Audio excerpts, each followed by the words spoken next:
ঠিক আছে, অসুবিধা নাই, আমরা শুরু করি। তোমরা স্ক্রিন দেখতে পাচ্ছ? রেকর্ডিং কি হচ্ছে? রেকর্ডিং? আচ্ছা ঠিক আছে, ওকে। আচ্ছা, আগের দিন আমরা কি দেখেছিলাম একটু দেখি, যেহেতু চ্যাপ্টার 12 শুরু করেছি, একটা ক্লাস হয়েছে আর গ্যাপ পড়ে গেছে এক উইকের। তো আগের দিন আমরা আসলে ভিএলই শুরু করেছিলাম না? ভিএলির জন্য আমরা হচ্ছে লিকুইড ফেজের প্রপার্টিগুলো দেখছি এবং এক্সপেরিমেন্টাল ডেটা নিয়ে কাজ করছি, তাই তো? এক্সপেরিমেন্টাল ডেটায় আমাদের এরকম একটা সিস্টেম ছিল, যে সিস্টেম থেকে আমরা সব ধরনের ডেটা বের করতে পারি, মানে PXY এই ডেটাটা বের করা সম্ভব এই সিস্টেমের জন্য, যখন ভেপার লিকুইড ইকুইলিব্রিয়ামে থাকবে। আর এরকম একটা ডেটা টেবিল দেখেছিলাম যেখান থেকে আমরা এফ ক্যালকুলেট করতে পারি আর গামা ক্যালকুলেট করতে পারি। কোথা থেকে? গামাটা আমরা কি মডিফাইড রাউলস ল থেকে বের করি, আর এফটা হচ্ছে এই যে ইকুয়েশন থেকে বের করি, ঠিক আছে? এগুলো করার পরে আমরা এফ এর কতগুলি ডায়াগ্রাম দেখেছিলাম, সেখান থেকে হেনরিস ল দেখেছিলাম। আমি জাস্ট কুইক যাচ্ছি যে গত সপ্তাহে কি পড়া হয়েছে, যেহেতু এক সপ্তাহ হয়ে গেছে। অ্যাক্টিভিটি কোএফিসিয়েন্ট বের করা দেখেছিলাম। তারপরে আমাদের আরেকটা টপিক ছিল বোধহয় ডেটা রিডাকশন, তাই না? অ্যাক্টিভিটি কোএফিসিয়েন্ট গেল। এক্সেস গিভস এনার্জিও আমরা করেছি, বিকজ আমরা যদি গামা পেয়ে যাই তাহলে গামার সঙ্গে আমাদের গিভস এনার্জির একটা রিলেশন আছে, ওখান থেকে আমরা গিভস এনার্জি বের করতে পারি। সো আমার যে PXY ডেটা দেওয়া থাকে, ওখান থেকে আমি এফ পাই, গামা পাই, জিই পাই, ওকে? এভাবে করে এগুলো বের করতে পারি।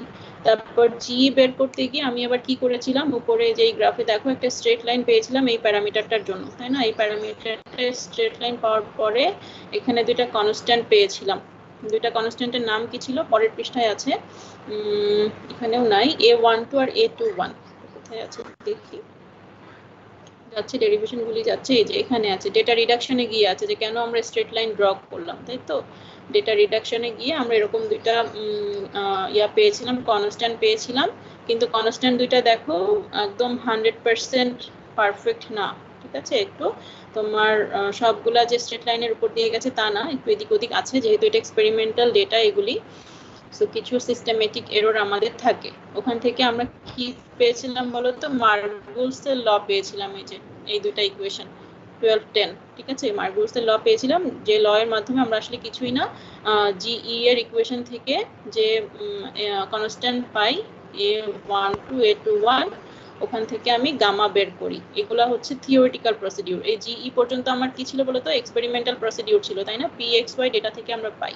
তারপরে যখন গ্রাফ থেকে একটা কনস্ট্যান্ট বের করতে পারলাম, এরপরে যখন আমি গামার রেসপেক্টে যদি আবার জিই ক্যালকুলেট করতে চাই, দুইটা অবশ্যই এক হবে না।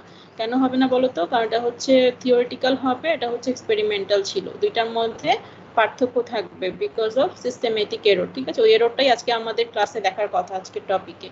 তো এইসব থেকে আমরা জানলাম যে একটা স্ট্রেট লাইন আসে, কতগুলি আসে, যে কনস্ট্যান্ট আসে, কনস্ট্যান্ট থেকে আমরা আবার নতুন করে আদার্স ক্যালকুলেশন করতে পারি।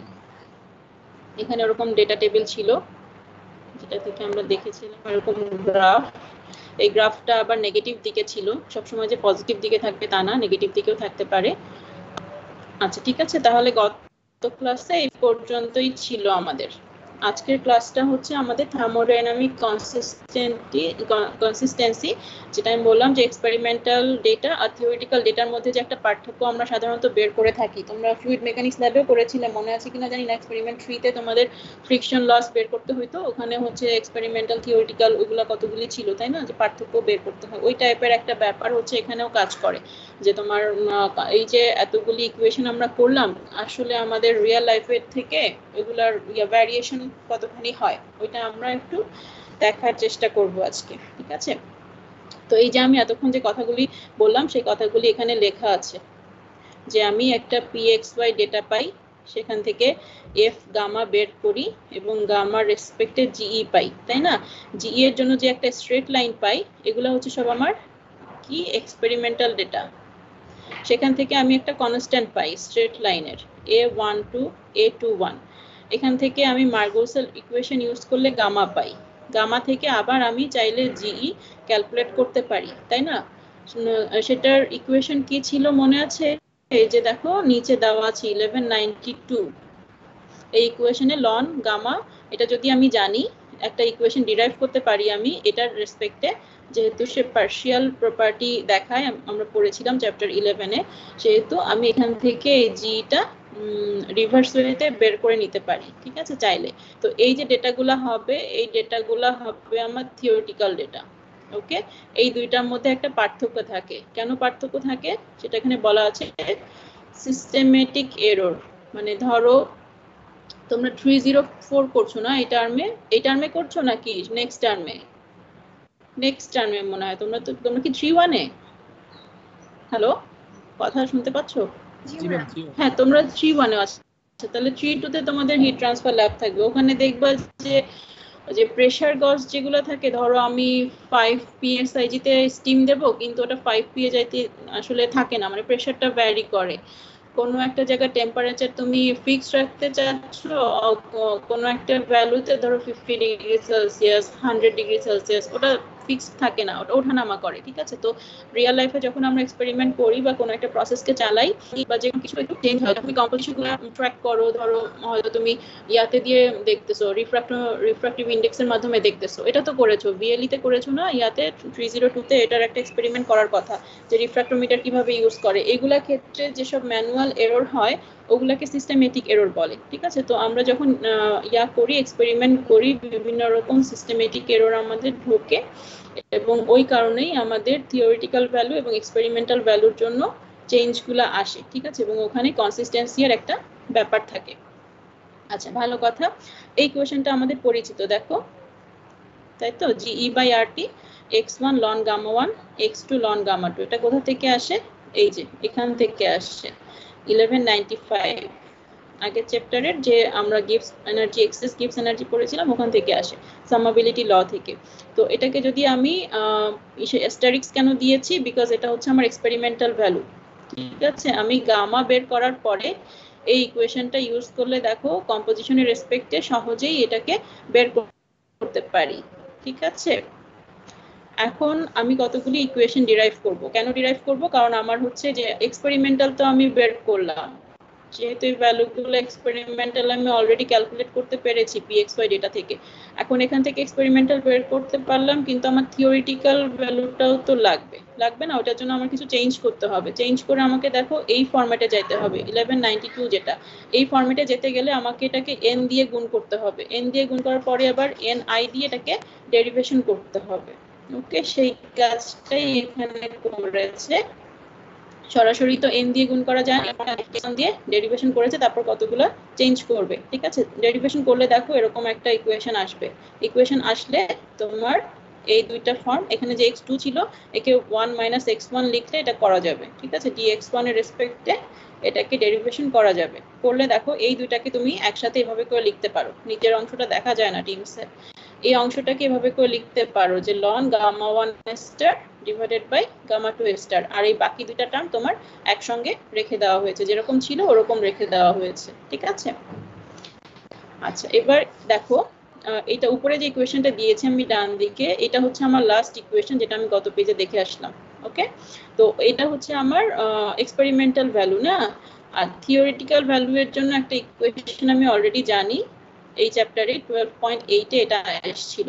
দেখো ln gamma 1 বাই gamma 2, এখানে আমি পেয়েছি কিন্তু স্টার ফর্মে, আর এটা একদম নর্মাল ফর্মে থিওরিটিক্যাল ভ্যালু, সেটাকে আমি এরকম করে পাবো। আর এটা যেরকম ছিল ওরকমই আছে। এটা কিন্তু গামা 1, ঠিক আছে। স্ক্যান করার পরে কেমন যেন একটু জিরোর মতো লাগছে, এটা গামা 1 হবে। The differences between like terms are residuals, মানে ডেল্টা টার্ম যেটা বা ডিফারেন্স যেটা, যেটাই আমরা বলি না কেন, এগুলাকে রেসিডুয়ালস বলে, হ্যাঁ, which may be represented by a delta notation। তো আমি এই যে থিওরিটিক্যাল আর এক্সপেরিমেন্টাল দুইটা ভ্যালুর মধ্যে যে পার্থক্য, সেটাকে দেখো ডেল্টা ফর্মে লিখলাম। এখানেও দেখো একটা পার্থক্য আছে, এটা হচ্ছে আমার থিওরিটিক্যাল, এটা হচ্ছে আমার এক্সপেরিমেন্টাল। ওকে, দুইটার ফর্মটাকে আমি এখানে ডেল্টা ফর্মে লিখলাম। আমার যদি একদম পারফেক্ট সিস্টেম হতো তাহলে কি হতো বলো তো, এই ডেল্টাটা জিরো হতো, তাই না? কিন্তু পারফেক্ট না বলে এটা জিরো হবে না, ওকে, ফেল করবে। ইফেক্টিভলি জিরো হইতো, এই কথাটা বলেছে, কিন্তু আসলে জিরো হয় না। তো আমার যদি পারফেক্ট সিস্টেম হতো তাহলে কি হতো বলো তো, এটা জিরো হইতো, এটা জিরো হইলে তখন এটা ইকুয়ালস টু এটা হইতো, তাই না? তো আমি ওরকম ভাবে এই জন্য এটাকে লিখেছি যে আমার যে পার্থক্যটা গামা 1 গামা 2 এর, সেটার পার্থক্যটাকে আমি এভাবে করে বের করতে পারি। একটা ইকুয়েশন আমি পেলাম। আচ্ছা, তো ওইটারই আমাকে ব্যাখ্যা দিয়েছে এখানে। দেখো এই যে লাস্ট পেজের ইকুয়েশনটা, right side of this equation exactly the quantity that equation 12(7) এই ইকুয়েশনটা জিনিসটা আবার 0, তার মানে হওয়ার কথা। ঠিক আছে, according to equation theoretically আমার এই কোয়ান্টিটিটা 0 হওয়ার কথা। gives DOM equation requires to be 0 for consistent data। তার মানে আমার যদি ডেটাটা কনসিস্টেন্ট হতে হয়, সব ধরনের ডেল্টা, সেটা জি এর জন্য হোক, গামা 1 গামা 2 এর জন্য হোক, এটা 0 হতে হবে। ঠিক আছে, এখন আসলে কি হয় জানতে গেলে আমাদেরকে রেসিডুয়ালটা কতখানি 0 বা কত পার্সেন্ট হচ্ছে সে ফেল করছে, সে হচ্ছে 0 এর থেকে কতটুকু স্ক্যাটার, এটার একটা ছবি আছে, গ্রাফ আছে, এটা আমরা দেখব। যে ধরো এটা হচ্ছে 0, আমি এখানে ডেল্টাটাকে বসাইলাম, সে এখান দিয়ে গ্রাফটা গেল নাকি অনেক দূর দিয়ে গেল, পজিটিভ নেগেটিভ যাই হোক, অ্যাবসলিউট ভ্যালুটা আসলে কত দূরে অবস্থিত, ঠিক আছে, কত পার্সেন্ট এরর, সেটার রেসপেক্টে আমরা রেসিডুয়াল গুলাকে কম্পেয়ার করে থাকি। ওকে, কারো সমস্যা আছে এতটুকুতে? সমস্যা থাকলে কথা বলো, না হলে নেক্সট স্লাইডে যাব। এটাকে ডিরেক্ট মেজার অফ ডেভিয়েশন বলে। ডেভিয়েশনের জন্য আমি ডিরেক্টলি এই ইকুয়েশন গুলাকে ব্যবহার করে ডেল্টাটাকে দেখতে পারি যে ও আসলে কিরকম ভাবে ফেল করছে, 0 এর রেসপেক্টে তার দূরত্ব বা ডিসটেন্স কতটুকু হচ্ছে। ঠিক আছে, ওকে, এবার দেখো কিছু ডেটা শো করা আছে এক্সাম্পল 12(1) এ। এই ডেটা দিয়েছে ডাইইথাইল কিটোন, এটা হচ্ছে 1 নাম্বার তোমার স্পেসিস, আর এটা হচ্ছে এন হেক্সেন। ওকে, টেম্পারেচার দিয়ে দিয়েছে, টেম্পারেচার তার মানে টি কনস্ট্যান্ট, এবং ফার্স্ট 3 কলাম হচ্ছে তোমার এক্সপেরিমেন্টাল ভ্যালু, যেটা আমি এক্সপেরিমেন্ট করে বের করি ডেটা। আর রিডিউস করতে বলেছে, এই সেট অফ রিডিউস করা মানে হচ্ছে তোমার যে দেখা যে তোমার কতটুকু ফেল করলো, বা ডেটা রিডাকশন যেটা আমরা দেখে এসেছি না, গ্রাফ প্লট করতে হয় ওভাবে করে ডেটাটাকে রিডিউস করা, আদার্স যে প্যারামিটার, ওই প্যারামিটার গুলাকে বের করে আনা। ঠিক আছে, তো এটার রেসপেক্টে দেখো আমি গামা স্টার আর জিই স্টার এগুলো বের করতে পেরেছি। এই যে প্যারামিটারটা, এই প্যারামিটারটা থেকে আমার একটা স্ট্রেট লাইন পাওয়ার কথা, তাই না? অ্যাকর্ডিং টু দ্য ইকুয়েশন আমি একটা স্ট্রেট লাইন পাবো, যেখান থেকে A12 A21 এগুলো আমি বের করতে পারবো। ওকে, তারপরেই আমি থিওরিটিক্যাল একটা ফরম্যাটে যাইতে পারবো। এতক্ষণ কিন্তু আমি সব এক্সপেরিমেন্টাল করেছি। ঠিক আছে, এই ফিগার, এই টেবিলে তোমার যা যা ডেটা আছে সব ডেটা কিন্তু এক্সপেরিমেন্টাল, খেয়াল করেছো? সব অ্যাস্টেরিক্স দেওয়া, তো এগুলো সব এক্সপেরিমেন্টাল। এখন তোমার যদি কম্পেয়ার করতে হয়, তোমাকে এই ফরম্যাটে গিয়ে থিওরিটিক্যাল ইকুয়েশনগুলো ইউজ করতে হবে। ভালো কথা। লাস্ট 3 কলামস এক্সপেরিমেন্টাল ভ্যালুস, যেটা আমি দেখালাম, ক্যালকুলেট করা হলো, এবং সেখান থেকে আচ্ছা এই যে দেখো এই ইকুয়েশনটা পাওয়া গেছে। ওকে, এটা হচ্ছে A21, x1 এর সঙ্গে A21 থাকে, আর এটা হচ্ছে A12। যদি আগের যে ইকুয়েশন ছিল ওটা যদি তোমাদের মনে থেকে থাকে, তাহলে এই ইকুয়েশনে আমরা এভাবে করে পাই। সলিড লাইনটা হচ্ছে আমার এই জিনিসগুলি। ঠিক আছে, এই ইকুয়েশনগুলি আমি পেয়ে যাই। পরিচিত গ্রাফ, সো আমি আর বলছি না, নেক্সট পেজে যাচ্ছি। জাস্ট যে ডেটাগুলি আমি এক্সপেরিমেন্টালি পেয়েছি ওগুলো প্লট করেছি, প্লট করলে যে স্ট্রেট লাইন পেয়েছি, ওই স্ট্রেট লাইন থেকে আমি কি করেছি, চোখের আন্দাজে করেছি। ঠিক আছে, এই যে by eye, drawn by eye, চোখের আন্দাজে এটাকে প্লট করা হয়েছে। তার মানে দেখো ইনকনসিস্টেন্সি আছে না, পুরোপুরি কিন্তু পারফেক্ট না। বুঝতেই পারছো, এই যে ভ্যালুগুলা, এই ভ্যালুগুলো কিন্তু পারফেক্ট না, এখানেই ইমপারফেকশনটা আসে, এবং এখান থেকে যেহেতু থিওরিটিক্যাল ভ্যালুগুলো শুরু হয়, ইনকনসিস্টেন্ট ডেটাটা ওখান থেকে আমার শুরু হয়ে যায়। ঠিক আছে, ওকে, তাহলে বলছে কি, এই যে এত সব কথাবার্তা বলেছে, বলার উদ্দেশ্যটা কি? বলার উদ্দেশ্য হচ্ছে দেখো এই যে নিচে যে ইকুয়েশনগুলি আছে, এই ইকুয়েশনগুলি কি ব্যবহার করেছে। প্রথম দুটো তো মার্গুসের ইকুয়েশন, যেখান থেকে আমি গামা পাই আর পিও বের করতে পারি। দেখো আমি pxy থেকে শুরু করেছিলাম না, pxy থেকে শুরু করে কতগুলি কনস্ট্যান্ট পেলাম, দুইটা কনস্ট্যান্ট পাওয়ার পরে সেখান থেকে গামা পাবো, আবার পি ওয়াই এগুলাও পাবো, আমার এক্স চেঞ্জ হয়, এক্স এর রেসপেক্টে আমি এগুলো পাবো। ওকে, এই যে এই ইকুয়েশনগুলো আমি কোথা থেকে ড্র করেছিলাম বলো তো? পি আর ওয়াই এর ইকুয়েশনটা আসলে মডিফাইড রাউলস ল থেকে আসে, যদি তোমাদের মনে থাকে ইকুয়েশনের ফরম্যাট, আর এগুলো হচ্ছে মার্কুসের ইকুয়েশন। ওকে, এই ইকুয়েশনগুলো থেকে আমি আবার থিওরিটিক্যাল ভ্যালুগুলা ডিরাইভ করতে পারবো। সো এক্সপেরিমেন্টাল pxy থেকে শুরু করেছিলাম, আমি আবার থিওরিটিক্যাল pxy এ যেতে পারবো। ওকে, যাওয়ার পরে দেখো এই যে বলছিলাম যে ডেল্টা যে ভ্যালুগুলা, এই ভ্যালুগুলা তুমি ক্যালকুলেট করতে পারো, এবং ক্যালকুলেট করার পরে তুমি যখন বসাবা এরকম দেখো এই যে জিরো একটা পয়েন্ট আছে, এর উপরে 10%, 20%, নিচেও আবার 10%, 20% এরকম ভাবে সে ডেভিয়েটেড হচ্ছে।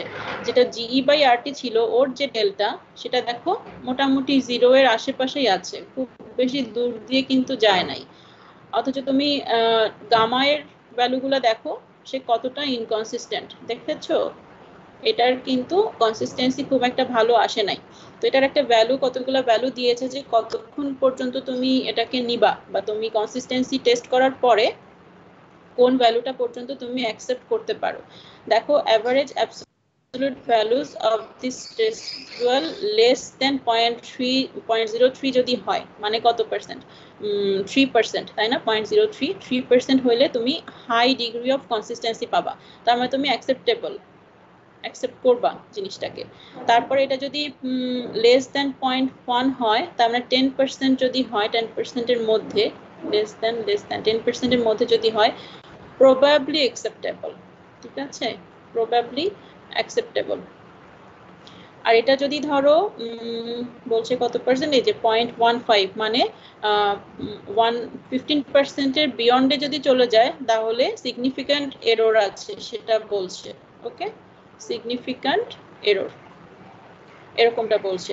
although one cannot be certain where the error lies, কেউ জানে না যে এররটা আসলে কোথা থেকে আসে, কিন্তু সাসপেক্ট করা হয় y কে, যে আমার ভেপর ফেজে যে কম্পোজিশনটা, ওখান থেকে এররটা আসলে ঢুকে যায়, সেটা সবাই সাসপেক্ট করে। কারণ কি, দেখো তোমরা যখন ভিএলইর এক্সপেরিমেন্ট করেছো ভিএলইর এক্সপেরিমেন্টটা বলো তো আমাকে একজন, এক্সপেরিমেন্ট ফ্রি বোধহয় ম্যাথ ট্রান্সফার ল্যাবের, করেছো কি?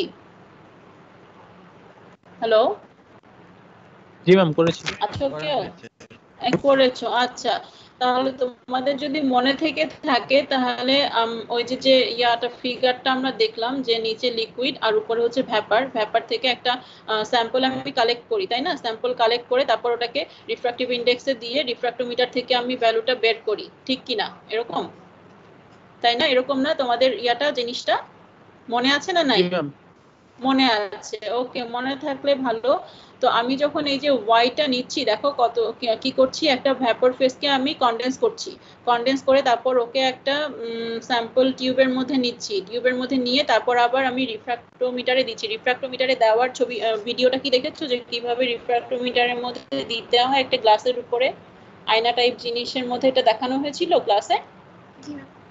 হ্যাঁ, দেখানো হয়েছিল। ওকে, তো এই যে বিভিন্ন ধরনের কাজ আমি করছি, ভ্যাপর থেকে শুরু করে লিকুইড বানাচ্ছি, তারপর আবার রিফ্র্যাক্টোমিটারে দিচ্ছি, ওই সব ক্ষেত্রে এতগুলি ভ্যারিয়েশন আছে কাজের, যে তোমার ওয়াইটা আসলে কনসিস্টেন্ট নাও হতে পারে। দেখা গেল ওয়াই থেকে খানিকটা জিনিস পুড়ে চলে গেছে, তুমি সঠিক ওয়াইটা পাওনি। তো এই জন্য সবাই সাসপেক্ট করে, সায়েন্টিস্টরা সাসপেক্ট করে যে ওয়াইটাতেই হচ্ছে আসলে আমার ভ্যারিয়েশনটা হয়, বিকজ ওটাকে আমার সিস্টেম থেকে বের করে নিয়ে তারপরে মেজার করতে হয়। ঠিক আছে, এটা একটা জাস্ট সাসপেক্ট করা হয় আর কি, আর কিছু না। ওকে, যে এররটা আসলে কোথা থেকে আসতেছে। সো এটা গেল তোমার থার্মোডাইনামিক কনসিস্টেন্সি। এখন দেখো এখানে কি বলেছে, তো এই তো গেল। তাহলে আমি কি বুঝলাম, যে আমি এই যে দেখো নিচের গ্রাফে যে আমি A1 to A1 নিয়েছিলাম, এগুলা তো চেঞ্জও হতে পারে, তাই না? এগুলা যদি চেঞ্জ হয় তাহলে আমার এই গ্রাফটা আরো সহজ হবে, আরো ভালো হবে। মানে ধরো এই যে ড্যাশ লাইন, যেটা ড্যাশ লাইনটা আসলে এক্সপেরিমেন্টাল ভ্যালু, ওকে, মানে যেটা হওয়া উচিত, কিন্তু আর এটা হচ্ছে গিয়ে তোমার সলিড লাইন যেগুলো, এগুলো আমরা যে ক্যালকুলেট করি সেগুলা। ঠিক আছে, তো এরকম যদি হয় তাহলে আমি দেখো দুইটা গ্রাফের মধ্যে পার্থক্য আছে কিন্তু বেশ খানিকটা দূরে। আমি যদি এই দুটাকে কাছাকাছি করতে পারি তাহলে কি হবে, আমার কনসিস্টেন্সিটা বাড়বে, তাই না? কাছাকাছি করতে গেলে আমাকে কি করতে হবে বলো তো? এটা যেহেতু নিচে আছে, এই গ্রাফটা যদি উপরে থাকতো তাহলে উল্টা হইতো, মানে আমার এদিকে যাইতে হইতো। এই গ্রাফটা যেহেতু নিচে, আমাকে আরো অথেন্টিক হইতে গেলে নিচে নামতে হবে, তার মানে এর ভ্যালুটা আমাকে চেঞ্জ করতে হবে, অর্থাৎ কমাইতে হবে। ঠিক আছে, এই সিস্টেমের জন্য এটাকে কমাতে হবে। তো বার্কার সাহেব ওটাই করেছেন আসলে। বার্কার মেথড বলে একটা মেথড আছে, ওই মেথডে কি করা হয়, একটা কোড করা হয়, সিম্পল একটা কোড কিন্তু রিগোরাস মেথড। ওটাতে এই A1 A2 এগুলাকে চেঞ্জ করা করা হয়, চেঞ্জ করে করে প্রেসার ক্যালকুলেট করা হয়, তাই তো? প্রেসার করলে ক্যালকুলেট করলে থিওরিটিক্যাল প্রেসার যেটা আমি পাচ্ছি ওটাকে আমি কম্পেয়ার করি এক্সপেরিমেন্টাল ভ্যালু যেটা পেয়েছিলাম ওটার সাহায্যে আমি ওটাকে কম্পেয়ার করি। তো যত কাছে যাওয়া সম্ভব একটা টলারেন্স ভ্যালু দিয়ে দেওয়া হয় ওই অ্যালগরিদমে, যতটা কাছে যাওয়া সম্ভব কাছে নিয়ে তার রেসপেক্টে যে কনস্ট্যান্টের জন্য আমার ওই ভ্যালুটা কাছাকাছি হয় বা টলারেন্সের মধ্যে আসে ওই ভ্যালুটা আমি আসলে নেই। তো বার্কারের মেথড যদি আমি এই কারেন্ট যে ডেটার জন্য ইয়াটা করছি কনসিস্টেন্সিটা মেজার করছি ওইটার ক্ষেত্রে আমি কি পেয়েছি দেখো, যখন আমার A21 যেটা ছিল ওটা হচ্ছে 0.7 ছিল, আমি পেয়েছি কত 0.6 এর মতো, তাই না? তার মানে নিচে নেমে এসেছে, নিচের দিকে নেমে এসেছে। এটা হচ্ছে A21, এটা নিচের দিকে নেমে এসেছে, তার মানে আসে আরো এই ড্যাশ লাইনের কাছে চলে আসছে, সলিড লাইনটা ড্যাশ লাইনের কাছাকাছি চলে এসেছে। আর এটা ছিল A12 যেটা সেটা ছিল আমার 1.35, এই যে এদিকে ছিল, সেটাকে আমি করে ফেললাম 1.15। সো এটা হচ্ছে বার্কারের মেথডে অ্যালগরিদম যখন আমি করলাম তখন সে রিগোরাসলি এটাকে চেক করলো যে কোন ভাবে আমি থিওরিটিক্যাল প্রেসারটাকে এক্সপেরিমেন্টাল প্রেসারের কাছাকাছি নিতে পারি, যে ক্ষেত্রে গিয়ে ওটা ম্যাচ করে ওই ক্ষেত্রে যে A21 A12 আসে ওগুলার জন্যই আমি হচ্ছে আরেকটা ইয়া পাই, মানে ওটাই হচ্ছে আমার বেস্ট ফিটেড কার্ভ আর কি, সেটা ধরে নেওয়া হয়। তখন দেখো এই ডেটাগুলা কিন্তু উপরের দিকে যদিও আছে, আমি বলেছিলাম যে এই যে পয়েন্টগুলো এই পয়েন্টগুলো থেকে আমরা যে স্ট্রেট লাইনটা আঁকি চোখের আন্দাজে আঁকি, তাই না?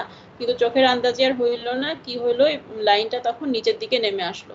তো ডেটা আমার যেখানেই থাকুক না কেন বার্কার সাহেব কি করলেন, উনি একটা অ্যালগরিদমের মাধ্যমে এই দুইটাকে বেস করে তোমার ইয়া করলেন, A21 A12 এগুলোকে আবার নতুন করে ক্যালকুলেট করলেন। তো এই দুইটা যত তোমার কনসিস্টেন্ট হবে বা যত তোমার পারফেকশনের দিকে যাবে তত কিন্তু তোমার নেক্সট গামা জি জিই বা তুমি পি এক্স ওয়াই যাই বলো না কেন এগুলো তত তোমার এক্সপেরিমেন্টাল ভ্যালু এর কাছে যাবে স্বাভাবিকভাবেই, ঠিক আছে? তো এটা হচ্ছে আরেকটা মেথড গেল কনসিস্টেন্সি এর।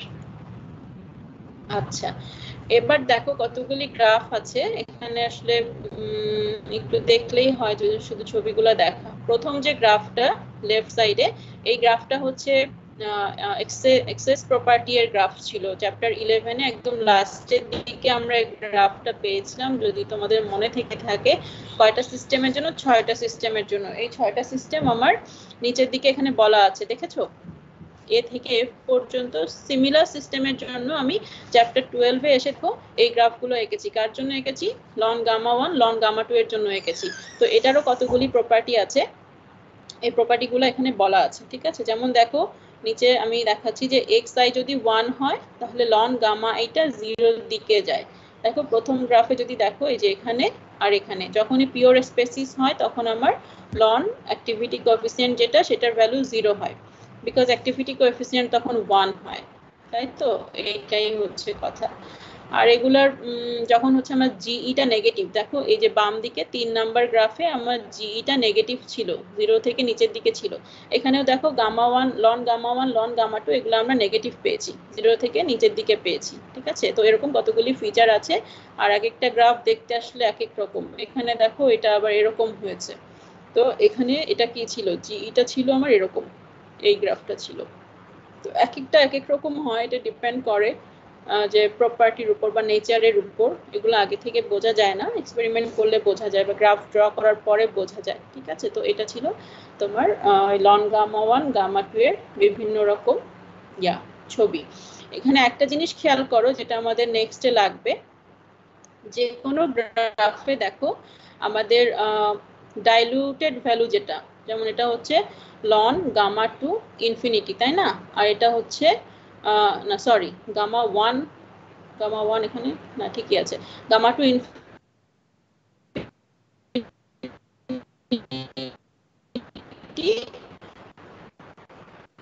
আর না, ভুল বলছি, আচ্ছা ওটা এই গ্রাফে দেখা যাচ্ছে না, ওটা এই গ্রাফে দেখা যাচ্ছে না, সরি আরেকটা গ্রাফ আছে ওটাতে দেখবো আমরা যে গামা 1 ইনফিনিটি আর গামা 1 এখানে দেখা যাচ্ছে কিন্তু এক হয় না। তো এটা হতে পারে, এক হতে পারে, ঠিক আছে? Depending on the nature of the system, তুমি কোন সিস্টেম কাজ করছো, মোস্ট অফ দ্য কেসে তোমার এই ইনফাইনাইট ডাইলুশনের ভ্যালুটা আলাদা হয়, একই হবে না, সিমিলার হবে না, ঠিক আছে? ওকে, মানে এটা আমাদের শেষ। প্রপার্টি এর সাথে একটু কম্পেয়ারও করতে পারলাম যে বিভিন্ন রকম হয়, কিন্তু জিই আবার নেগেটিভ হইলে লন গামা 1 গামা 2 এগুলোও নেগেটিভ হয়, এরকম ভাবে আমরা দেখলাম। এখানে আমাদের লিকুইড ফেজ প্রপার্টি যেটা ভিএলই ডেটার জন্য ওটা শেষ। আজকে আরেকটা নতুন টপিক শুরু হবে, মডেলস, কতগুলি মডেল দেখব। হ্যাঁ, মডেল ফর দ্য এক্সেস গিভস এনার্জি। এক্সেস গিভস এনার্জি যে আমরা বের করব, একটা তো আমরা দেখলাম যে মার্গুলস ইকুয়েশন থেকে গামা 1 গামা 2 বের করার পরে পরবর্তী ক্যালকুলেশন করতে পারি, এরকম আরো কতগুলি মেথড আছে। রেডলিস্টার এক্সপ্যানশন বলে একটা জিনিস আছে, ওখান থেকে আমরা যে ভ্যালুগুলো আছে। আবার তোমরা কতগুলি হাইসিস করেছো নাকি? এটা কি তোমাদের হাইসিস আছে না নেক্সট টার্ম?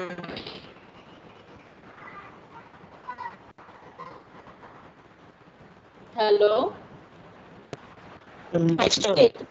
নেক্সট টার্মে, ওকে, আচ্ছা ঠিক আছে। কিন্তু তোমরা এনআরটিএল, ইউনিফ্যাক্ট, ইউনিকোয়াক এই মেথডগুলি নাম কি এর আগে কোনো মডেলগুলি নাম এগুলা এই ধরনের প্রপার্টি, থার্মোডাইনামিক প্রপার্টি বের করার জন্য কতগুলি মডেল জেনারেট করা আছে, সায়েন্টিস্টরা করেছেন। তো ওই মডেলগুলি আমরা আজকে এখানে দেখার চেষ্টা করব, ঠিক আছে? আচ্ছা, নরমালি কি হয়, normally according to thermodynamic rules প্যারামিটারের উপরই ডিপেন্ড করে। একটা সিস্টেমের তুমি টেম্পারেচার চেঞ্জ করে দাও, তার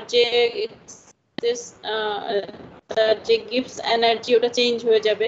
প্রেসার চেঞ্জ করো, ও চেঞ্জ হবে অবভিয়াসলি, যেটা আমরা একটু আগে দেখলাম যে pxy ডায়াগ্রামে p চেঞ্জ হইলে আবার কনস্ট্যান্ট চেঞ্জ হলে তো অবশ্যই চেঞ্জ হবে, বিকজ আমরা সবকিছু কম্পোজিশনের রেসপেক্টে এই চ্যাপ্টারে হচ্ছে, গত চ্যাপ্টারে আর এই চ্যাপ্টারে কম্পোজিশনের রেসপেক্টে সব গ্রাফগুলি পাচ্ছি, তাই না? তার মানে আমি যদি এক্স অ্যাক্সিসে গ্রাফ বসাই, সব প্যারামিটারগুলি আমার চেঞ্জ হয়। তো কম্পোজিশন, টেম্পারেচার, প্রেসার এগুলা চেঞ্জ হইলে আমার এই প্যারামিটারটাও চেঞ্জ হবে। এখন আমি যদি কিছু লিমিটেশন দিয়ে দিই, আমার ধরো যেহেতু আমি লিকুইড নিয়ে কাজ করছি, লিকুইডের উপর কি হবে, লিকুইডটা হচ্ছে very weak function of P, যেটা আমরা এই চ্যাপ্টারের শুরুতেও দেখেছি, আগের চ্যাপ্টারেও যখন লিকুইড নিয়ে কাজ করেছি তখনও শুনেছি যে আমরা প্রেসারের উপরে খুব একটা ডিপেন্ডেন্ট না যখন আমি লিকুইডকে হ্যান্ডেল করছি, ঠিক আছে? তো প্রেসারটাকে আমি টোটালি অমিট করে দিয়েছি। ওকে, এখন আমি যদি সিস্টেমের টেম্পারেচারটাকে কনস্ট্যান্ট করে দিতে পারি, তখন কি হবে বলো তো? এই যে প্যারামিটারটা, এই প্যারামিটারটা অনলি আমার কম্পোজিশনের ফাংশন হবে, ঠিক আছে? এটা একটা মাল্টি কম্পোনেন্ট সিস্টেম হইলে সব কয়টা কম্পোজিশনের উপর ডিপেন্ড করবে আমার এক্সেস এই প্যারামিটারটা। ওকে, এখন এখান থেকে আমি ফার্দার ক্যালকুলেশনগুলো করব। আমার শর্ত থাকবে কনস্ট্যান্ট টি এবং পি কে আমি জাস্ট ইগনোর করে গেছি। ওকে, এখন মার্গুলস ইকুয়েশন যেটা এখানে আমি দিয়ে দিয়েছি, এখান থেকে আসলে শুরু হয়, is an example of this functionality. Okay, দেখো এখানে জাস্ট আমার কি ছিল, দুইটা কনস্ট্যান্ট ছিল আর x1 x2 ছিল, তার মানে জিই যেটা আমি পাচ্ছি সেটা শুধুমাত্র x এর উপর ডিপেন্ড করছে আর কোনো কিছুর উপর ডিপেন্ড করছে না। ওকে, a number of other equations are in use for correlation of activity coefficients for binary systems species 1 এবং 2। এখানে আমি আপাতত বাইনারি সিস্টেমকে ধরছি। the function most often represented by an equation is এত, যেটা আমি এর আগেও বলেছি, তাহলে আমাদের জন্য একটু সুবিধা হয় যে স্ট্রেট লাইন পেতে আমাদের জন্য ইজিয়ার হয়। আমি চাইলে যে ডেটাগুলো পেয়েছিলাম আগের পেজে, যে ইনকনসিস্টেন্ট বললাম যে সরাসরি স্ট্রেট লাইন আঁকা যায় না, তুমি চাইলে কিন্তু ওটাকে একটা পাওয়ার সিরিজও আঁকতে পারতে। এটা ডিপেন্ড করছে সায়েন্টিস্টরা ওটাকে কিভাবে নিচ্ছে, তাই না? তো পাওয়ার সিরিজ হিসাবেও লেখা যায়, আবার যদি স্ট্রেট লাইনের কাছাকাছি হয় ওটাকে স্ট্রেট লাইনেও কনভার্ট করা যায়। এটা ডিপেন্ড করে তুমি কিভাবে ইকুয়েশনগুলোকে হ্যান্ডেল করতে চাচ্ছ। তো এটাকে আমি একটা পাওয়ার সিরিজ হিসাবেও এখানে লিখতে পারি, ঠিক আছে? a bx1 cx1 square etcetera. তো x2 আমি সমান জানি কি x2 আবার x1 এর সঙ্গে রিলেটেড। সো এই যে সবগুলো x1 দিয়ে লিখলাম, আমি যদি x2 কেও ইনক্লুড করতে চাই তাহলে আমি এটাকে এভাবে করে লিখতে পারি, ঠিক আছে? এই জিনিসটাকে বলা হয় রেডলিস্টার এক্সপ্যানশন। সো আমি জিই বাই আরটি কে প্রথমে এ বি সি এগুলার রেসপেক্টে লিখলাম যখন আমার শুধু x1 ছিল। তারপরে আমি দেখলাম যে না, আমি x2 কেও ইনক্লুড করব, তাহলে হয়তো আমি কিছু অ্যাডভান্টেজ পাবো। এই যেখানে বলেছে সার্টেন অ্যাডভান্টেজ, এটা পরে বুঝবা কি। তার জন্য আমি কনস্ট্যান্ট গুলাকে চেঞ্জ করে দিলাম এবং x1 এর জায়গায় x1 x2 দুইটাকেই নিয়ে আসলাম, এবং এই জিনিসটাকে আমি তখন কি বললাম, রেডলি কিস্টার সাহেব এটা করেছেন বলে আমি রেডলি কিস্টার এক্সপ্যানশন বললাম। ওকে, সো এটা হচ্ছে এরকম। আচ্ছা, তারপর গেল ইকুয়েশন ডিফারেন্ট ট্রাঙ্কেশনস, মানে আমি যে অনেকগুলো পেয়েছি না, এ বি সি এরকম, এখান থেকে আমি অনেক কিছু বাদ দিতে পারি। ধরো বি সি 0 ধরলাম বা সি কে 0 ধরলাম, বাকিটা নিয়ে আমি কাজ করলাম, ফার্দার আরো এক্সপ্যানশন করলাম, ওই কাজগুলি আমি করতে পারি। তো ফার্স্টের ক্ষেত্রে কি করলো দেখো, ফার্স্টেই বললো যে এ বি সি তিনটাই আমার 0। এবিসি যদি তিনটাই 0 হয় তখন কি হবে, এই যে উপরে দেখো ডান পাশে ইকুয়েশনটা দিয়েছি, লাস্ট পেজের ইকুয়েশন, এটাও 0 এটাও 0 এটাও 0, সবকিছু 0 হলে কি হবে, জিই বাই আরটি আমার 0 হবে। জিই বাই আরটি 0 মানে লন গামা হচ্ছে আমার 0। যদি লন গামা 0 হয় তার মানে গামা 1 গামা 2 হচ্ছে 1, ঠিক আছে। এবং গামা 1 গামা 2 আমি কখন 1 পাই, যখন পিওর স্পেসিস হয় অথবা যখন আমার আইডিয়াল সলিউশন হয়, ঠিক আছে। সো এই কথাটাই বলছে যে সলিউশন নিয়ে আমি কাজ করছি, যেহেতু বাইনারি মিক্সচার, সো এটা আইডিয়াল সলিউশনই হবে, এবং ওটা তখন আমি গামা 1 গামা 2 1 পাবো। কখন, যখন আমার A B C readily কিস্টার expansion, যেটা এই এক্সপ্যানশনের সব কয়টা প্যারামিটার যখন আমার 0 হয়ে যাবে। এখন আমি শুধু এ কে রাখলাম, বাকি বি আর সি কে 0 করে দিলাম। এভাবে যদি আমি এক্সপ্যানশন করি তাহলে কি হবে, গামা 1 গামা 2 এভাবে করে পাবো। আমি কিভাবে পেলাম গামা 1 গামা 2 এর ইকুয়েশন, এই যে দেখো ডান পাশে 1192 যেটা এখান থেকে পেয়েছি। এখান থেকে আমি জিই বাই আরটি বের করব। জি বাই আরটি বার করলে সেটাকে আমি এন দিয়ে গুণ করব। এন দিয়ে গুণ করে তারপরে এন 1 এর রেসপেক্টে এটাকে ডেরিভেটিভ করব। ডেরিভেটিভ করে তোমার এখানে কি করতে হবে বলো তো, এখানে আমার x1 x2 আছে, তো এগুলো সবগুলোকে n এ কনভার্ট করতে হবে, ঠিক আছে। n এ কনভার্ট করার পরে যখন তুমি এটাকে ডেরিভেটিভ ফর্মে নিবা, তারপর আবার ওটাকে x এ কনভার্ট করবা। এই কয়েকটা স্টেপ করলে এরপরে সব কয়টা ইকুয়েশন এই স্টেপসগুলি ফলো করতে হয়। করার পরে দেখো এই যে এরকম ফরম্যাটে আনলে তুমি গামা 1 গামা 2 এর ইয়া পাবা, ইকুয়েশন পাবা। এটা আমি হাতে করেছি, খুব একটা বড় না, তোমরাও করবে, ঠিক আছে, পারবে, এটা খুব কঠিন কিছু না, জাস্ট এই স্টেপসগুলিকে ফলো করবে।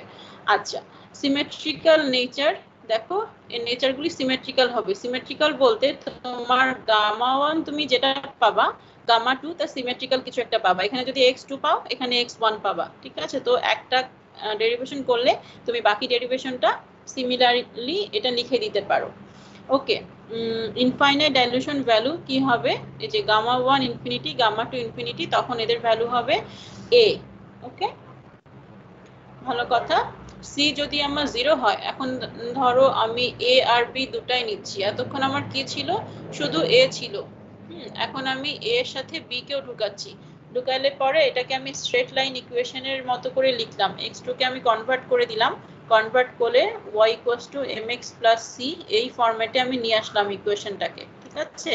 যে একটা মাত্র আমার ভ্যারিয়েবল আছে, সেটা হচ্ছে x1। ভালো কথা, এটাকে আমি যদি এখন এক্সপ্যানশন করি, সেই আমি এক্সপ্যানশন করলে ইকুয়েশন ইকুইভ্যালেন্ট টু মার্গুলস ইকুয়েশন। ওই যে আমি স্টেপসগুলো বলেছিলাম, ওই স্টেপসগুলো যদি তুমি ফলো করো তাহলে এই দুইটা ইকুয়েশন পাবা, ঠিক আছে। ফার্স্টে ওটাকে কি করবা, n দিয়ে গুণ করবা, x গুলাকে সব n এ কনভার্ট করবা, তারপর n দিয়ে গুণ করার পরে dn1 দিয়ে ওটাকে ডেরিভেটিভ করবা, তারপর আবার x এ কনভার্ট করবা, তাহলে এই ইকুয়েশন পাবা। ওকে, তো এগুলা করার পরে দেখো আমি যে ইকুয়েশনগুলো পাবো সেটা হচ্ছে মার্গুলস সাহেবের ইকুয়েশন, এবং সেখানে আমার যে কনস্ট্যান্ট ছিল সেই কনস্ট্যান্টের ভ্যালু হচ্ছে এটা a প্লাস বি এবং a মাইনাস বি, ঠিক আছে। এই যে রেডলি কিস্টার সাহেবের যে এক্সপ্যানশন, ওই এক্সপ্যানশনে যে a b ধরলাম, আমি c কে 0 ধরেছিলাম এই ক্ষেত্রে, এই কেসে, সেক্ষেত্রে আমি a12 a21 যেগুলো পাবো সেগুলোর ভ্যালু হচ্ছে এগুলা। ওকে, এবং এখান থেকে আমি মার্গুলসের ইকুয়েশনটাও পাচ্ছি, তার মানে মার্গুলসের ইকুয়েশনটা আমার প্রুফড হয়ে গেল এখানে। ওকে, এই ধরনের ছোটখাটো ক্যালকুলেশন আসতে পারে যে আমি তোমাকে ইকুয়েশন দিয়ে দিব, রেডলি কিস্টারের এক্সপ্যানশন দিয়ে দিব, এবং বলবো যে তুমি এখান থেকে মার্গুলসের ইকুয়েশনটাকে ডিরাইভ করো। ওকে, গামা 1টা করবা আর গামা 2টা সিমিলারলি লিখে দিবা। এর 1 2 এর জায়গায় a21 হবে, x2 এর জায়গায় x1 হবে, এভাবে করে জাস্ট সিমিলারলি এগুলাকে লিখে দেওয়া যায়। ওকে, অ্যানাদার, এটা একটা এক্সপ্যানশন গেল। আরেকটা ওয়েল নোন ইকুয়েশন হচ্ছে যখন আমি রেসিপ্রোকাল এক্সপ্রেশনটা লিখি।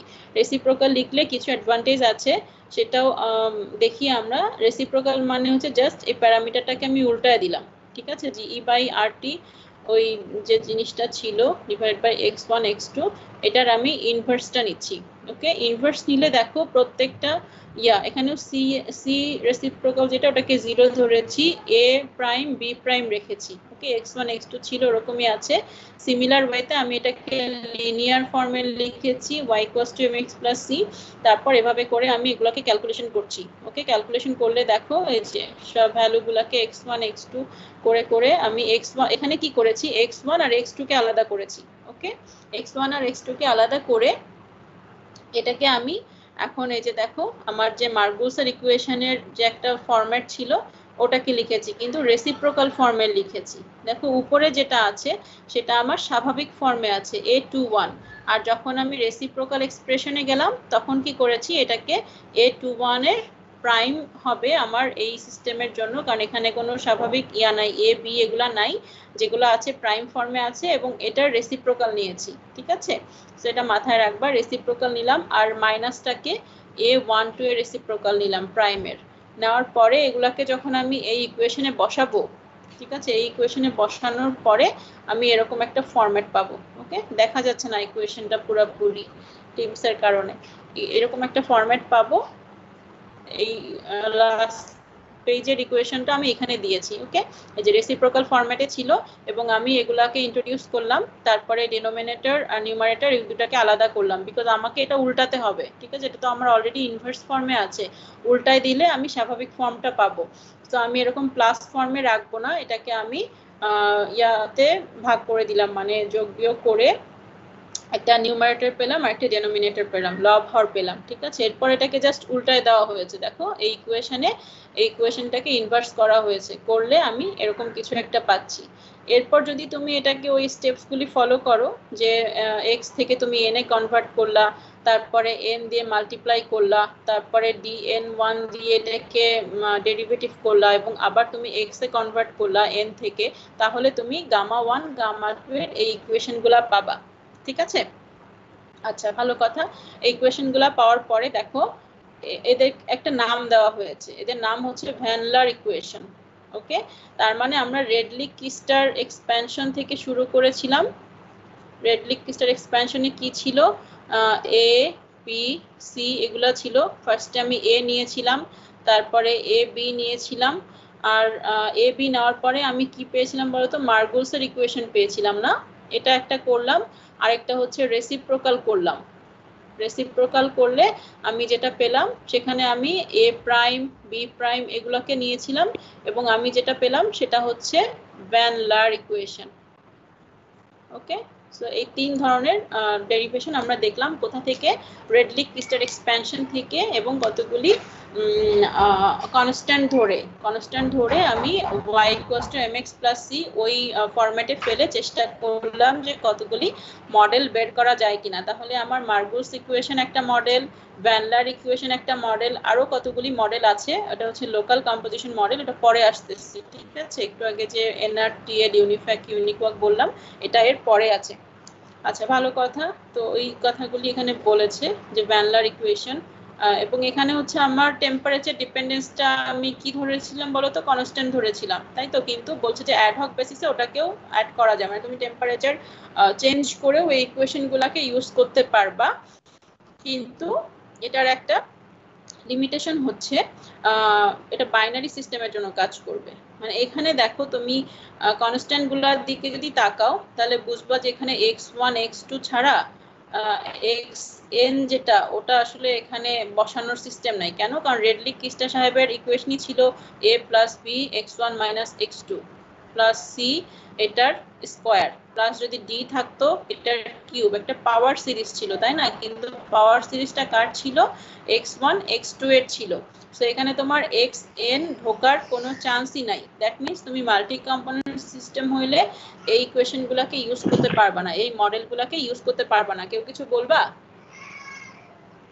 কেউ কি কিছু বলতে চাও?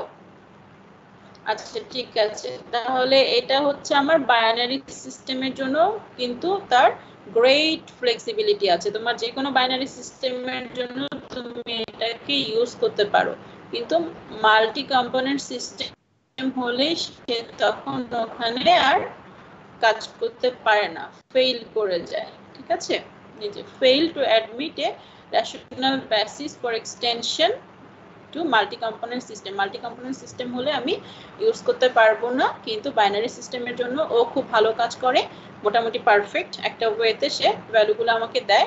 আর টেম্পারেচার ডিপেন্ডেন্সির যে একটা ব্যাপার ছিল, আমি কনস্ট্যান্ট টি ধরে তারপরে এই ইকুয়েশনগুলোকে সলভ করেছিলাম, কিন্তু অ্যাডহক বেসিস মানে হচ্ছে প্রয়োজন পড়লে করা যায়। ঠিক আছে, প্রয়োজন পড়লে ইকুয়েশনগুলো একটু এদিক সেদিক করে তুমি অ্যাডহক বেসিসে টেম্পারেচার ডিপেন্ডেন্সিও এর মধ্যে অ্যাড করতে পারো।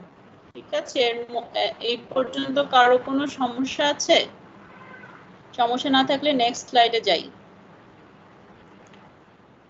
এবার আসলে লোকাল কম্পোজিশন মডেল। এখানে দেখো এই যে বিএলই ডেটা থেকে আমি এই যে এনআরটিএল, ইউনিকোয়াক, এগুলো তোমরা হাইসিসে পাবা। ইউনিফ্যাক কোথায় গেল, এই যে ইউনিকোয়াক আর ইউনিফ্যাক, এই মডেলগুলোর নাম শিখবা। মানে যে এলাবোরেশন আছে না, নন র্যান্ডম টু লিকুইড, তারপর ইউনিভার্সাল কোয়াসি কেমিক্যাল, এই জিনিসগুলো একটু শিখবা আর কি। ঠিক আছে, তো কি বলছে, আমরা আসলে লোকাল কম্পোজিশন আর overall composition, overall mixture composition, এই দুইটা জিনিস অনেক সময় আলাদা হয়। তুমি ডিস্টিলেশন কলামের কথা যদি চিন্তা করো, ম্যাস ট্রান্সফারটা পড়ছো, ওখানে ধরে নেওয়া হয় না যে আসলে কোনো চেঞ্জ হয় না, কম্পোজিশনের চেঞ্জ মোটামুটি স্থির থাকে। ওই যে সিএমও না কি জানি একটা পড়ি আমরা, অ্যাজাম্পশন, মনে আছে ওগুলোর কথা, এতদিনে শুরু হয়ে যাওয়ার কথা। তো ওইটার কথা যদি চিন্তা করো যে আমার কম্পোজিশন চেঞ্জ হচ্ছে না, অথচ আমি ডিস্টিলেশন কলামের নিচে একরকম দিচ্ছি আর উপর থেকে আর একরকম পাচ্ছি, তাহলে আমার কম্পোজিশনটা আসলে চেঞ্জটা হচ্ছে কিভাবে? ওভারঅল যদিও চেঞ্জ খুব বেশি হয় না, কিন্তু লোকাল কম্পোজিশন তো চেঞ্জ হয়। তো লোকাল কম্পোজিশন আর ওভারঅল মিক্সচার কম্পোজিশন দুইটা আসলে অনেক সময় হয় না, সিস্টেমের খাতিরে আমাদেরকে মাঝে মাঝে হয়, দুইটাকে আলাদা ধরতে হয়। সো এই ধরনের ইয়ার জন্য যে মডেলগুলি পাওয়া, লোকাল কম্পোজিশন মডেল, অনেক কমপ্লেক্স, তো নাম আছে, সেই নামগুলি আমরা এখানে দেখলাম। ঠিক আছে, কি বলছে, non molecular non random molecular, এই যে short present to be account for the short range order এবং নন র্যান্ডম মলিকিউলার ওরিয়েন্টেশন, এবং এগুলো ডিপেন্ড করে কার উপর, মলিকিউলার সাইজের উপর, ইন্টারমলিকিউলার ফোর্স, মানে তোমাকে মলিকিউলার লেভেলে গিয়ে চিন্তা করতে হবে। ঠিক আছে, এই কনসেপ্টগুলি ইন্ট্রোডিউস করেছিলেন কে? ইন্ট্রোডিউস করেছিলেন জিএম উইলসন নামে 1964 সালে। মডেল সলিউশন বিহেভিয়ার নামে তার একটা পাবলিকেশন ছিল সেখানে, এবং তখন থেকে এগুলোকে উইলসন ইকুয়েশন বলে। ঠিক আছে, ওই ইকুয়েশনগুলোকে আমরা জাস্ট ওই প্রোগ্রামিং এর মধ্যে দিয়ে ইউজ করি, যেমন হাইসিসে এগুলো ঢুকানো আছে, তখন সে ওকে কল করলে সে আমাকে একটা সিস্টেমের জন্য ওই লোকাল কম্পোজিশন বা ওভারঅল মিক্সচার কম্পোজিশন এগুলো সে তখন ক্যালকুলেট করে। ঠিক আছে, আর বাকি যে ডেটার নামগুলি বললাম সেগুলো এখানে, যে এনআরটিএল, ইউনিকোয়াক, ইউনিফ্যাক, এই ইকুয়েশনগুলো আস্তে আস্তে পরে ডেভেলপ হয়েছে, কিন্তু শুরু করেছেন উইলসন সাহেব। 1964 সাল থেকে এই কনসেপ্টের যাত্রা শুরু হয়েছে, ইন্ট্রোডাকশন হয়েছে। ঠিক আছে, এখানে দেখো কি বলছে, উইলসনের ইকুয়েশনগুলি বলা আছে সিম্পলেস্ট সব থেকে, মার্কুলসের মতো এবং ভ্যান লারের মতো দুইটা প্যারামিটার নিয়ে এসে কাজ করে বাইনারি সিস্টেমের জন্য। ঠিক আছে, মার্কুলসে কি ছিল, A12 ছিল, A21 ছিল, আর উইলসন ইকুয়েশনে হচ্ছে এরকম, এটা কি বলে জানি, ল্যামডা, তাই না, ল্যামডা বলে, ক্যাপিটাল ল্যামডা, ল্যামডা 12 এবং ল্যামডা 21, এই দুইটা আসে হচ্ছে উইলসন ইকুয়েশনে। দেখো যে ইকুয়েশনগুলো এখানে লেখা আছে উইলসন সাহেব যেগুলো ডিরাইভ করেছে, জিই বাই আরটি এর ভ্যালুটার মধ্যে আমার এ এর বদলে ল্যামডা ঢুকে গেছে। ওকে, সেখান থেকে যদি গামা 1 গামা 2 বের করো সেই থেকে তোমার ইকুয়েশন থেকে, তাহলে তুমি এরকম কমপ্লেক্স কতগুলো ইকুয়েশন পাবা, খুব কমপ্লেক্স না কিন্তু ডেরিভেশন করা সম্ভব আর কি, এরকম পাবা। এগুলো অবশ্যই মুখস্থ করতে হবে না, এগুলো মুখস্থ করার মতো কোনো ইকুয়েশন না, ঠিক আছে। আর ইনফাইনাইট ডাইলিউশন মেথড যদি আমি যাই যে গামা এগুলো 0, তাহলে আমি ওগুলাকে এরকম ভাবে পাই। ওটার মধ্যে দেখো ওই ল্যামডা এর 1 2 2 1 এগুলা ইনক্লুডেড, ঠিক আছে। সো এগুলা বলছে যে লোকাল কম্পোজিশন মডেল একটা উইলসনের ইকুয়েশন, সেগুলো হচ্ছে এখান থেকে আসে, অনেকটা মার্গুসের ইকুয়েশনের মতো বা ভ্যান লারের ইকুয়েশনের মতো, যেখানে দুইটা প্যারামিটার থাকে যদি বাইনারি সিস্টেম হয়। সেটা একটা হচ্ছে ল্যামডা 1 2 আর একটা হলো ল্যামডা 2 1। আর বেশি সময় তো নেই তোমাদের। ওকে, একটা বলেছে যে ল্যামডা 1 টু ল্যামডা 2 1 যেগুলো, এগুলো সবসময় পজিটিভ নাম্বার হবে, এটার একটা বলেছে, ফিচার বলে দিয়েছে, তাই তো। আর এনআরটিএল ইকুয়েশন সেটা হচ্ছে এরকম, দেখো এখানে আবার G12 G21 tau 1 two tau 21 এরা এসছে। টাউ 21 টাউ 12 আবার কি দেখো নিচে দেওয়া আছে B12 B21, তার মানে এখানে তোমার তিনটা প্যারামিটার আছে, ভেতরে আবার একটা আলফা আছে। আলফাটা কোথায়? এই যে আলফা আছে জি এর সাথে, তার মানে আলফা B12 B21, এটা হচ্ছে 3 প্যারামিটার একটা মডেল, তার মানে এটা আরো কমপ্লেক্স, ঠিক আছে। এটা হচ্ছে আমার এনআরটিএল মডেল, নন র্যান্ডম টু লিকুইড মডেল। আচ্ছা, তো এই যে এই তিনটা প্যারামিটার তোমার ডিপেন্ড করছে কোন পেয়ার নিচ্ছ তার উপর। ধরো তোমার 1 2 2 1 এরকম কতগুলি পেয়ার যদি করতে পারো, তাহলে ওইটার রেসপেক্টে তোমার এই জিনিসগুলো তখন চেঞ্জ হয়। আচ্ছা, আর ইউনিকওয়াক ইকুয়েশন কি? ইউনিকওয়াক ইকুয়েশন হচ্ছে যেরকম এই টাইপের, উইলসন ইকুয়েশন মাল্টি কম্পোনেন্ট সিস্টেমের জন্য আমি এভাবে করে লিখতে পারি। ইউনিকওয়াক ইকুয়েশন তোমার অ্যাপেন্ডিক্স এইচ এ বলেছে, ইউনিকওয়াক আর ইউনিফ্যাক্ট, হ্যাঁ, এগুলো বইয়ের ভেতরে ডিটেইলসে বলে নাই, এগুলো আরো কমপ্লেক্স, ঠিক আছে। তো এটা যদি দেখতে চাও অ্যাপেন্ডিক্স এইচ এ গিয়ে দেখে আসতে পারো, কিন্তু এটা তোমাদের সিলেবাসের অন্তর্ভুক্ত না।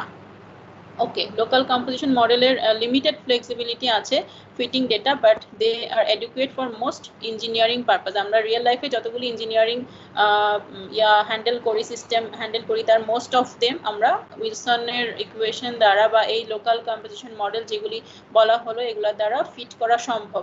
দে are implicitly generalisable to multi component system. একটু আগে আমরা কি দেখেছিলাম, রেডলিক কিস্টারের যে এক্সপ্যানশন, ওটা হচ্ছে মাল্টি কম্পোনেন্টে গিয়ে আর ওটাকে কাজ করানো যায় না, বিকজ এক্স এনটাকে ইনক্লুড করার অপশনই ছিল না ইকুয়েশনের মধ্যে, তাই তো। কিন্তু যখন আমরা এই যে লোকাল কম্পোজিশন মডেলগুলোতে আসলাম, বিশেষ করে ফর এক্সাম্পল যেমন উইলসন ইকুয়েশনের জন্য লিখেছে, মাল্টি কম্পোনেন্ট সিস্টেমের জন্য এই দুইটা ইকুয়েশন ডিরাইভ করা সম্ভব হয়েছে। সেখানে অনেকগুলি আবার প্যারামিটার আছে, দেখেছো, ল্যামডা 1 2 ল্যামডা 2 1 ল্যামডা 1 3 ল্যামডা 3 1, এবং এখানে হচ্ছে lambda I J lambda J I একই না। এর আগে আমরা কি একটা প্যারামিটারে দেখেছিলাম না যে ইন্টারমলিকিউলার ইন্টারঅ্যাকশন বলে B12 B21, ওগুলা সেম হয়, কিন্তু এখানে এরকম সেম না, এগুলা প্রত্যেকটা পেয়ার তোমার আলাদা, ঠিক আছে। এটা লাস্ট স্লাইড আজকের, যে লোকাল কম্পোজিশন মডেলে যদি টেম্পারেচার ডিপেন্ডেন্সিটা তুমি বের করতে চাও উইলসন ইকুয়েশনে আমরা যেটা দেখলাম, তাহলে ওটা হচ্ছে এরকম হবে যে এগুলা হচ্ছে আমার ভলিউম, ঠিক আছে, আর এক্সপোনেনশিয়ালের ভেতরে দেখো যে টেম্পারেচার ঢুকে গেছে, তার মানে উইলসনের ইকুয়েশন যেটা মাল্টি কম্পোনেন্ট সিস্টেমের জন্য, সেখানে আমি বা যে কোনো সিস্টেমের জন্যই, বাইনারি সিস্টেম হোক আর মাল্টি কম্পোনেন্ট হোক, আমি টেম্পারেচার ডিপেন্ডেন্সিটাকে ইনক্লুড করতে পারি, ঠিক আছে। এ পর্যন্ত তোমাদের পড়া আজকের। কোনো কোশ্চেন থাকলে জিজ্ঞাসা করতে পারো। রোল কল করব। ম্যাম, হ্যাঁ বলো। ম্যাম ওই ভ্যানলার ইকুয়েশন কেন মাল্টি কম্পোনেন্ট সিস্টেমের জন্য ইউজ করা যাবে না, একটু বুঝিয়েছেন, আবার একটু বুঝাবে? হ্যাঁ, ওটা করা যাবে না, কারণ হচ্ছে যে তোমার ওখানে বলে দিই, রেডলিক কিস্টারে কি ছিল বলতো, জিই বাই আরটি, যেটা ওটাকে আমি এক্সপ্যান্ড করেছিলাম কিভাবে, A B x1 minus x2 plus C হলে এটার স্কোয়ার, ডি হলে এটার কিউব, এরকম। তো দেখো এখানে পুরো ইকুয়েশনের মধ্যে কি x1 x2 ছাড়া আর কিছু আছে? আর কিছু নাই, এখানে x3 নাই, x4 নাই, xn নাই, তার মানে আমি দুইটা কম্পোনেন্টের জন্যই আসলে এটাকে বেসিক ধরে করেছি, এক্সপ্যান্ড করেছি। এই জন্য ওখানে তোমার এই মাল্টি কম্পোনেন্ট সিস্টেমের জন্য, মাল্টি স্পেসিসের জন্য ওটাকে এক্সপ্যান্ড করা যায় না, ওটা ওর একটা লিমিটেশন। কিন্তু উইলসন সাহেব যেটা দিয়েছেন, যেহেতু লোকাল কম্পোজিশন মডেল, তো লোকাল কম্পোজিশন গুলাকে উনি কি করলেন, উনি পেয়ারে ভাগ করে ফেললেন। মানে ধরো তোমার বিভিন্ন রকম মলিকিউলস আছে, যদি আমি এরকম বিভিন্ন রকম শেপে লিখি, তাহলে ধরো 3-4 রকম 5 রকম ছোট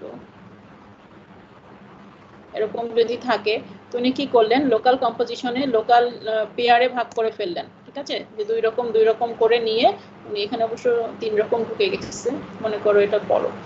ঠিক আছে, এরকম উনি লোকাল কম্পোজিশন মডেলে ভাগ করে ফেললেন। ভাগ করে ফেললে কি হলো দেখো, যেখানে আই যে ফরম্যাটটা চলে আসলো। ঠিক আছে, এটা আই যে আকারে লেখা যায়, তারপরে তোমার এটা এ আই যে আকারে লেখা যায়। আই যে গুলা 1-2 হতে পারে, 1-2 হলে 2-1 আরেকটা পেয়ার পাবা, 1-3 হলে 3-1 আরেকটা পেয়ার পাবা, তারপরে এটা যদি 2-3 হয় তাহলে 3-2 আরেকটা পেয়ার পাবা। কিন্তু এই জিনিসটা তোমার রেডলিক কিস্টার এক্সপ্যানশনে সম্ভব ছিল না।